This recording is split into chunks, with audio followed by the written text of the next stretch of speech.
নমস্কার বন্ধুরা, আজ আবার একটা রেসিপি নিয়ে তোমাদের সাথে আড্ডা দিতে এসে গেছি। আজ বানাবো মটন মাশরুম। মাশরুমটা প্রথমে হালকা গরম জলে মিনিট 10 ডুবিয়ে রেখেছিলাম। এরপরে হালকা হাতে একটু ডলে নিলেই ওপরের এই ময়লাগুলো চলে যাবে। এবার আরও 1-2 বার ভালো জলে ধুয়ে নিলেই পুরোটা পরিষ্কার হয়ে যাবে। মাঝ বরাবর কেটে ভেতরে যে খয়েরি রঙের অংশটা থাকে ওটাকে পরিষ্কার করে নিচ্ছি। ওটা সাধারণত কেউ করে না, কিন্তু আমি ওটা ফেলে দিই। তোমরা করতেও পারো, নাও করতে পারো। এবার আরও একবার ভালো জল দিয়ে ধুয়ে নিচ্ছি।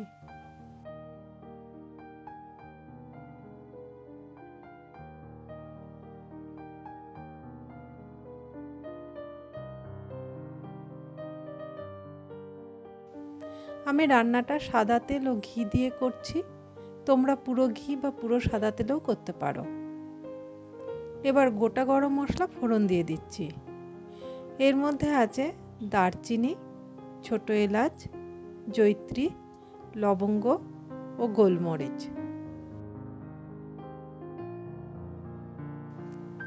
মশলার একটু গন্ধ বেরোলে একটা বড় পেঁয়াজ কুচি দিয়ে দিলাম।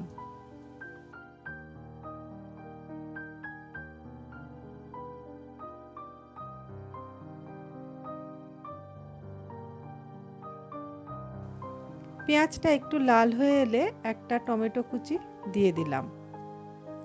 টমেটোটা বেশ ভালো করে ভেজে নিচ্ছি যাতে টমেটোর কাঁচা গন্ধটা চলে যায়। এবার স্বাদ মতো লবণ ও হাফ চামচ হলুদ গুঁড়ো দিয়ে দিলাম। 2 চামচ আদা, রসুন ও কাঁচা লঙ্কা বাটা দিয়ে দিলাম।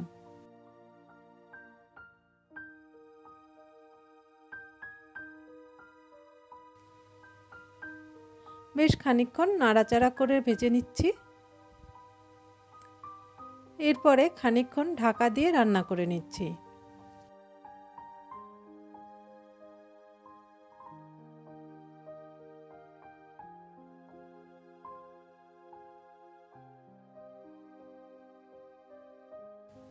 বড় চামচের 4 চামচ দই ভালো করে গুলে দিয়ে দিলাম।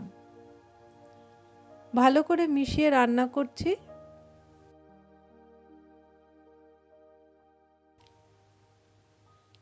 দইয়ের গন্ধটা কেটে যাওয়া পর্যন্ত ভেজে নিচ্ছি। এবার 1 চামচ জিরে গুঁড়ো ও 1 চামচ ধনে গুঁড়ো দিয়ে দিলাম। বেশ ভালো করে কষিয়ে নিচ্ছি।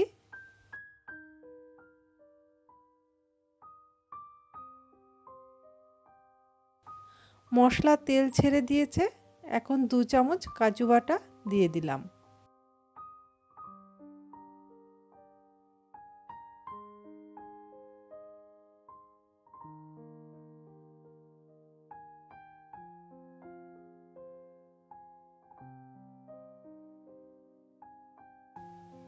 ভালো করে কষিয়ে নিয়ে জল দিয়ে দিলাম।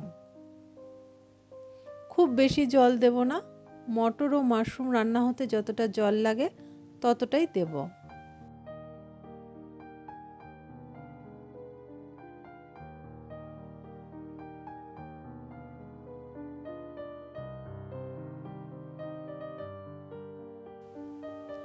মাশরুমগুলো দিয়ে দিলাম, সাথে মটরগুলো। ভালো করে মিশিয়ে নিচ্ছি।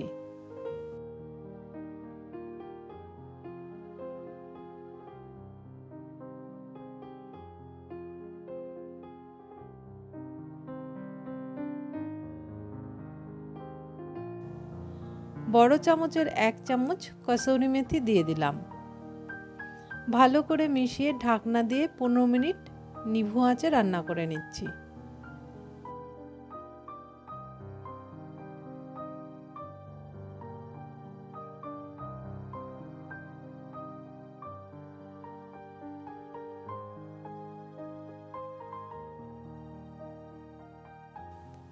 নামানোর আগে ছোট চামচের 1 চামচ গোলমরিচ গুঁড়ো ও ফ্রেশ ধনেপাতা কুচি দিয়ে মিশিয়ে নিচ্ছি। তাহলেই রেডি মটর মাশরুম।